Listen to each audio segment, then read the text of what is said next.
Welcome to Polaris-Live. This is your host, Sarwar Kashmiri. Thank you for joining today's conversation in this series of programs on the US-China relationship and its global impact as seen through the eyes of experts from around the world. This user-supported channel is brought to you live in conjunction with the Foreign Policy Association of New York. You can also listen to these programs now as podcasts on your favorite podcast platform. My guest today is the internationally known geopolitical commentator and observer, Mr. Luv Puri. Mr. Puri's been involved in the field of international affairs for 2 decades, both as a practitioner and an analyst. He was with the U.S. Department of Political Affairs for 10 years, during which period he worked as part of the Secretary General's office. He started his career working with the widely read Indian newspaper, The Hindu, where he reported on conflict areas and human rights for several years. In 2006, Mr. Puri won the European Commission Award for Human Rights and Democracy. He's a highly regarded columnist and comes to us today from New Delhi. Puri, let me ask you, we are living through very, I didn't even say welcome, Puri, so welcome, Puri, to Polaris-Live. I want to ask you, we live in troubled times, and the U.S. and Vietnam have had, shall I say, a tough history, to put it briefly. But this tiny country defeated the U.S. in its decades-long war, and you write that the Vietnamese have surprisingly little animus against Americans. Why is that? You've just returned from a trip from Vietnam. Yeah, first of all, thank you, Server, for having me here. At a time, which is like a lot of fluidity, everywhere across the world, whether politically speaking or, even in geoeconomics. Yes, I did. I had a few weeks of travel across Vietnam. Also had like wide-ranging discussions, right from the people on the street, people who are like scholars on Myanmar, students, some academics. So to answer your question, I think Vietnam is a very interesting case study. Like, if we spread our canvas, canvas of like last 50, 60 years, a country which, was engulfed in war with the US for 25 years.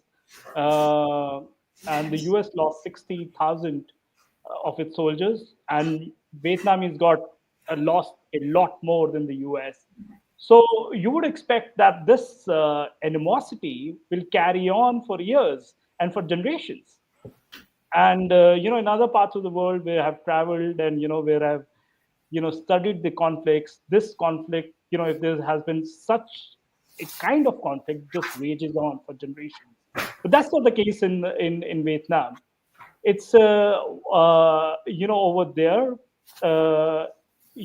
things have really transformed. When it comes to the relation between Vietnam and the US, and that shows up in figures like 136 billion trade last year. Again, we'll come to that. Like this is making a lot of news.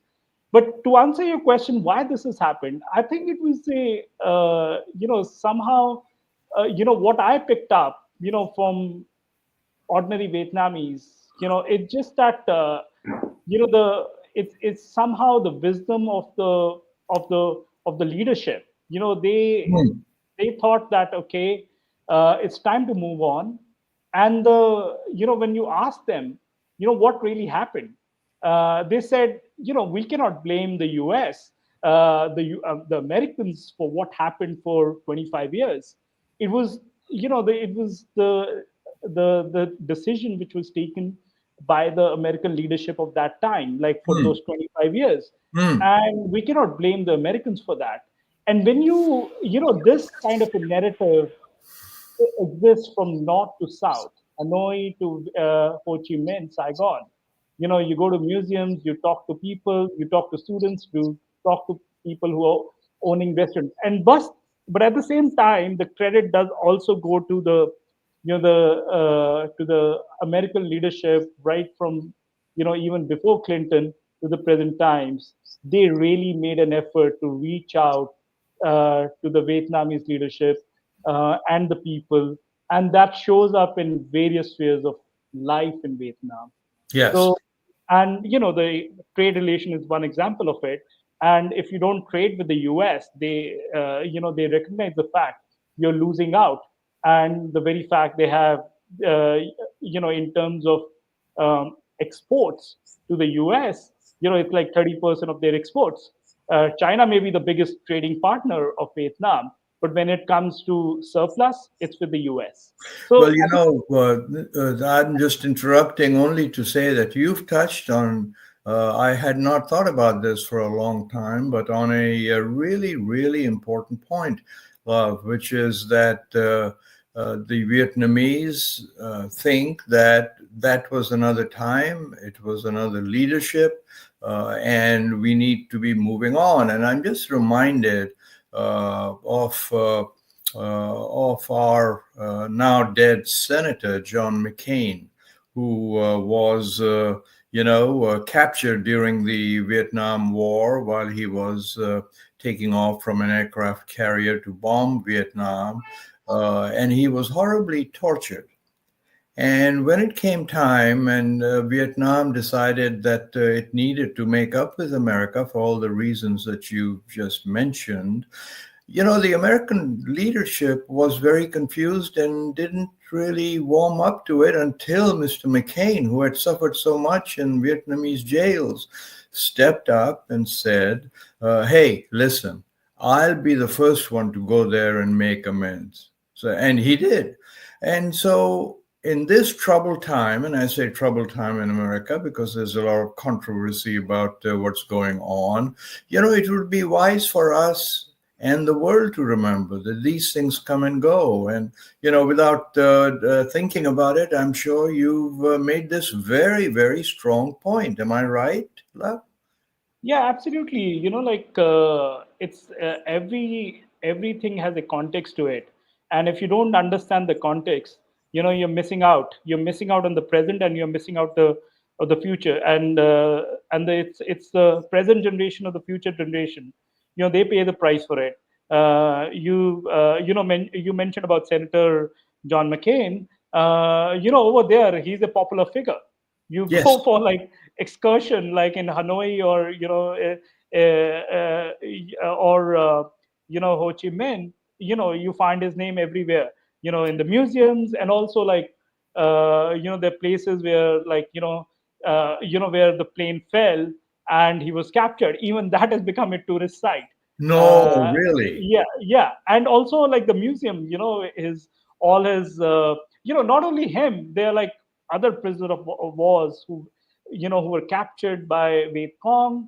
Their uniform, they have when they were released, they came back. So it's a plethora of American soldiers who were captured as POWs who came back, visited Vietnam, and they left their imprint.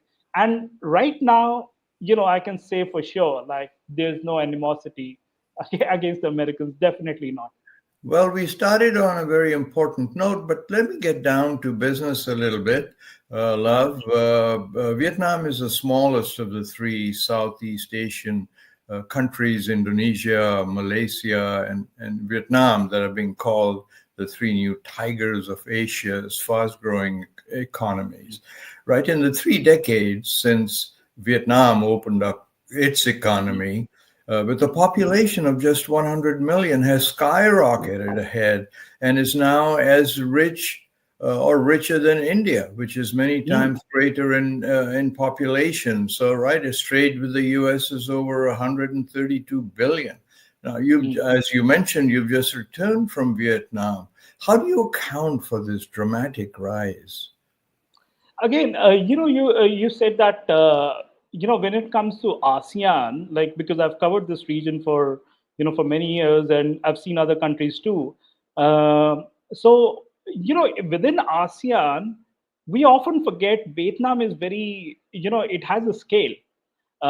You touched upon that Vietnam's population is 100 million. More than Vietnam, the most populated country in ASEAN is Indonesia. So it has a scale as compared to other countries, like, for instance, city state like Singapore. It's small. Then even Laos, Cambodia, etc. So one is the advantage of scale, like, from north to south they have geographical diversity, huge, humongous, geographical diversity, and each area of the country has been tapped for its comparative advantage in terms of trade, manufacturing. How can that particular area can be tapped? For instance, if you go to central Vietnam, the area of Da Nang, which was the dividing line between south, around that area, the divided line between South and North Vietnam. They have like completely, they know that one of the pristine beaches are there. So they have like really built the infrastructure there. And as I wrote in my article, there are 14 flights every day from Korea. So this is the central Vietnam. And then the south is like, it was already somewhat Americanized, because this affiliation with the US till 75, a lot of expats living there. So that's where the commercial hub is, like, the Singapore, Bombay, that kind of a vibe there. Right, right. Hanoi is manufacturing, because the temperature over there is kind of like colder as compared to the south. So they have like a lot of industries. There are other side, there are harmful effects also, because Hanoi is also getting more and more polluted. So each area geography of the region has been tapped. Then there comes the bamboo diplomacy. Like, you don't we often think, as I think you must have, like, many of our viewers must have watched like Fog of War, Robert McNamara, Yes. Secretary of Defense. So we usually think they are close to China. They must be allies of China. Like, President Trump today said, oh, like, he made a remark vis-a-vis Vietnam today, like yesterday. But one doesn't know. There's like a, the popular narrative within Myanmar is they have, they were ruled by the Chinese for 1,000 years, and they were able to get freedom after 1,000 years. So there's these complexities of Yes. every region of the world, and especially in Asia, we often forget, like, and they were, after 75 they said, okay, we won't ally with any one country. 79 they had a war with China. So and then they overcome their animosity vis-a-vis the Americans. And they're, this, as I said, like, it's a bamboo diplomacy. They they'll bend, like, but also see there where there's strategic advantage. They'll trade with China, but okay, they have a deficit with China, because they need like all the raw materials, etc., to make the final produce. But okay, there's a surplus with China, with the US. But then Korea, they have a deficit, a trade deficit, and with Japan they have a trade surplus. So it's simple economics. Where it's Vietnam is the perfect example of what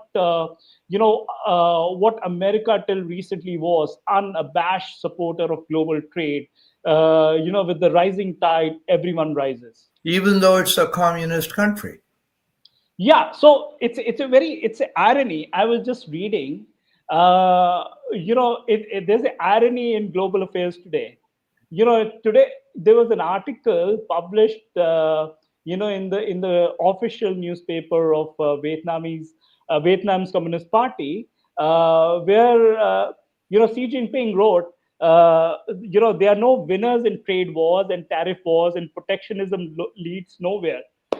So protectionism, it was earlier thought, like, just go back, like, even as a student, like 20, 30, 25 years ago, we used to read, like, this Marxist ideology has failed people everywhere, because they erect these protectionist barriers, and it's a loss for everyone. And then you have the license system, where people can grease palms, etc., and like only a few benefit, and whereas the masses lose out. So it's a communist party, which communist supporter or leadership is now saying protectionism leads nowhere. And you better know like what's happening in the US right now in DC. Yeah. Listen, Love, I need to take a moment to remind our viewers that Polaris Live is commercial free and entirely viewer supported. We'd appreciate your signing up to our mailing list at kashmiri.com and to our YouTube channel, www.polaris-live.com.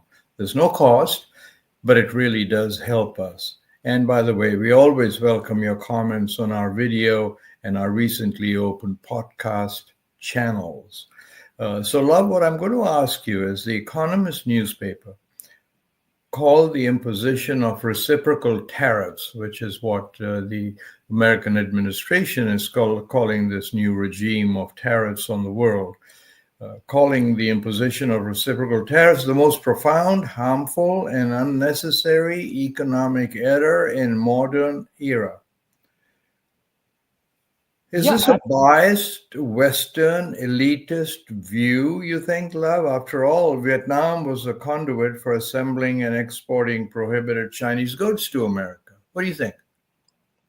See, it's obviously there's no black and white. So, but taking forward the argument, which is that in the U.S. the manufacturing ecosystem is lost out. So, like Larry Summers, like the erstwhile president of Harvard University, Yes. I think day before yesterday he mentioned that earlier they used to say 8% of the US population is dependent on manufacturing. He said no, it is just 4%. So it's the 4% population you are trying to have this imposition of policies which is going to may break America's hegemony, or America's vast imprint across the world. Just the 4%, but the things are quite complex, of course. Like when you talk about trade, you don't talk about services, you don't talk about financial services. What the apples and what the fang benefit out of this present international trade ecosystem what we have right now. So it's a very narrow view to to understand whether America is lost out or not. It's I think it's we need to take a broader view, and I think that the sooner or later, like history is long, and when we reflect upon these days, like in a year or 2 years or 3 years, I think okay, this may be aberration, but like I think already there's a 90-day waiver. So I think the reality is going to sink in, and I think there'll be I think more calibration from DC in the days to come. Well, excuse me. I hear what you're saying, but there is this belief in America that manufacturing has gone, manufacturing needs to come back, and that's the reason why the middle class is suffering. And as you point out, no one seems to have taken into account the very massive, almost $1 trillion services sector exports that take place out of America, right? So, but still, do you think it's too complicated for an ordinary person to understand that manufacturing may not ever come back to the extent that it did, because we live in a world of computers and robots and automation and so on? How does this play in India, where there's a massive population and the same forces? I think, yeah. So I think I didn't answer your one question which you asked about, like, when you compared Vietnam to India, and why Vietnam has forged ahead, like it's like 5K in dollar terms per annum, per capita income. Right. Coming to your present question, I'll Which is link it up almost with the which previous is one. almost twice, right? Love what Oh yes, India's is. definitely, definitely. I'll come to that question. I'll elaborate on that, like for the viewers. But to answer your question, of course, like everyone is saying that those jobs are not coming back. I don't know whether in the U.S. right now you're seeing I don't know who's doing that. You see this AI being morphed, and they are you have these American factory workers being superimposed on the Vietnamese workers working in the factories. I don't know whether you're watching that or not. There are memes like Donald Trump is like with his suit, he's like trying to harvest the rice cultivate. He's doing the rice cultivation. He's doing rice harvesting.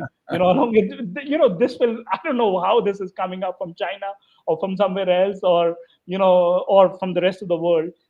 Of course, these jobs are not going to come back. What are we discussing right now? In 10 feet by 10 feet, the entire family works. Maybe 10 workers work over there. I've seen it myself. They're making leather produce. Like I think I was in Hoi An, central part of Vietnam. I saw that, how the family is working.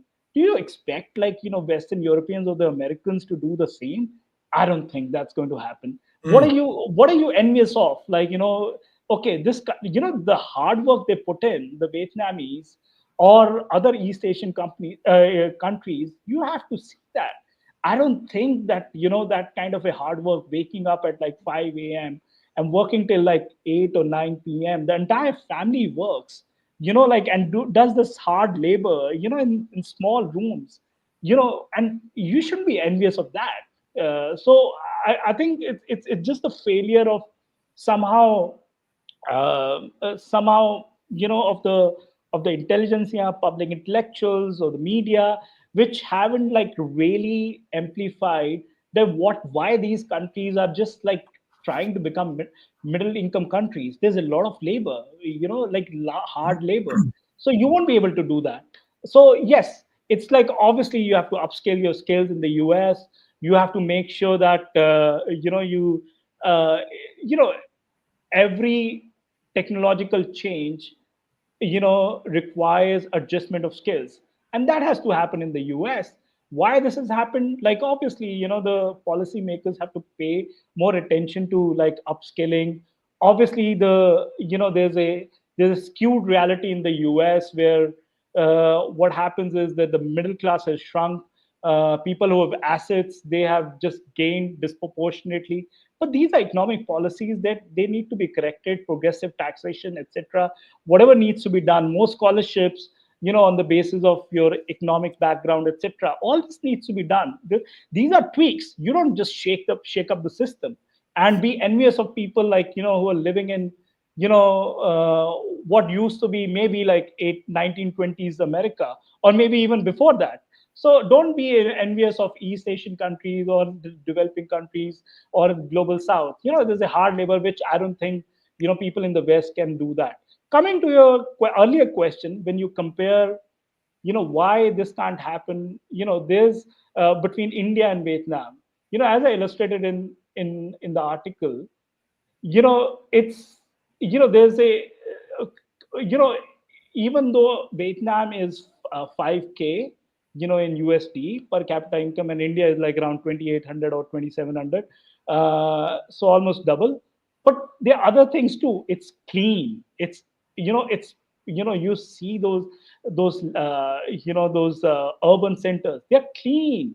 Then there's the point about women's safety, female safety. I think we underestimate this fact. Why, how this factor just plays out in South Asia and maybe other parts of the world, but not in East Asia. And Mm. Vietnam is a manifestation of that. Mm. Women's safety, female safety, like they can just go to work, come late. There's no, like there's no physical threat. And this, like, somehow are, in South Asia and, other parts of the world too, like more so in South Asia. That's a problem when you don't have 50% of the population Right. participating in economy. What are you going to do? It's like 50% out of the 50%. Okay, you'll have, like, okay, a some proportion of the elite which will be there. uh, uh, you know but what about manufacturing jobs? You need people to go to the factory outlets. And there's the physical safety factor. Yep. So I think that shows up in the per capita income. Now, let me, as we start running into the final minutes, I need to widen the lens a bit and get your opinion on that. I see that President Xi Jinping has just finished a visit to Vietnam. He's in Malaysia. And of course, Vietnam, Malaysia, Indonesia are supposedly the three new tigers that are roaring ahead in Southeast Asia. So China has a very strong connection with Vietnam. The US Treasury Secretary just accused China of signing rapacious deals with the developing world, undermining the welfare of the global South to serve its own geopolitical interests, as he put it. How is this viewed in India? How do you view it? I think what's happening is that there is a kind of like readjustment which is taking place by all sides, because every country, whether we accept or not, is, somehow, is dependent on, has trade relation with the US. So you're bound to get impacted by it. So there's a hedging which is taking place, geo-economic hedging by many sides. If, for that matter, India and China, they had a quite a violent conflagration in 2020 in the midst of COVID, where I think many Indian soldiers died, and maybe some Chinese soldiers may have also died, in the physical scuffle. So after 5 years of tension, there's a somehow lowering of tensions too. Whether this is linked to, what's happening in the US, I can't say that, but, like, obviously, if these two things come together. Similarly, in the same vein, Vietnam realizes Vietnam has, as I said, like, one of the leading trade partners or export recipient in the US. They get massively impacted by this. 130, like, it's just, 126 around that is a surplus in favor of Vietnam when it comes to the US. When it comes to their trade relations with the US. So it's in favor of Vietnam. And that's why they have immediately said that, we are willing to bring the tariffs to zero vis-a-vis vis-a-vis the US. But at the same point, they have their relation with China. It's also one of the leading trade partners. Like, I think it's around 200 billion every year. Right. So, and they have a deficit with China. But at the same point, when it comes to China and the US from ASEAN, Vietnam is the leading trade partner, for all the countries in ASEAN, with both China and US. So So interesting. So that interesting. that shows their strategic, positioning, where they don't want to take sides. And mind you, like, again, I underline that Vietnam and China, there's no blood lost even now. That narrative of 1,000 years of Chinese domination is a popular narrative that you hear across Vietnam. So it's not that, that they're going to say that, okay, we outsource our foreign policy to China. That won't happen. It's just strategic positioning in view of the new environment that has been created, and that is happening across Asia. And that's why you saw, and also, and also China, what is it doing right now? It's seizing the opportunity. Why shouldn't it? it do that? Because it's Xi Jinping went to Vietnam. He's also going to Cambodia. He's also going to Malaysia. The trade of Chinese with ASEAN, it's like around 16%. With US, it's like around 14.5%. So you have to see that it's ASEAN is also it's one of the leading trade partners of China, and US is second. So I think there's a lot of strategic positioning by all sides. So, Luv, I would love to keep on speaking with you. This is a revelation, but we've run out of time. And what you've just done is underline the fact that we need to, in the US and in Europe, Western countries need to understand what's taking place in the environment in Asia a lot better than we do. I'll just tell some of our listeners who may not have focused in on ASEAN, as they think that's the Association of Southeast Asian Nations with 10 of the leading countries in Asia. So, Luv Puri, we need to say goodbye to you, but I hope you'll come back and see us. And thank you so much for that thought-provoking talk. It's always my pleasure, sir. Thank you so much for having me. Yeah. My pleasure, our pleasure. And I will say thank you also to our listeners from around the world. Please join us again next week. We will have another important figure to talk about the most consequential relationship in the world, that between the US and China, and its broader impact in the world. Until then, goodbye.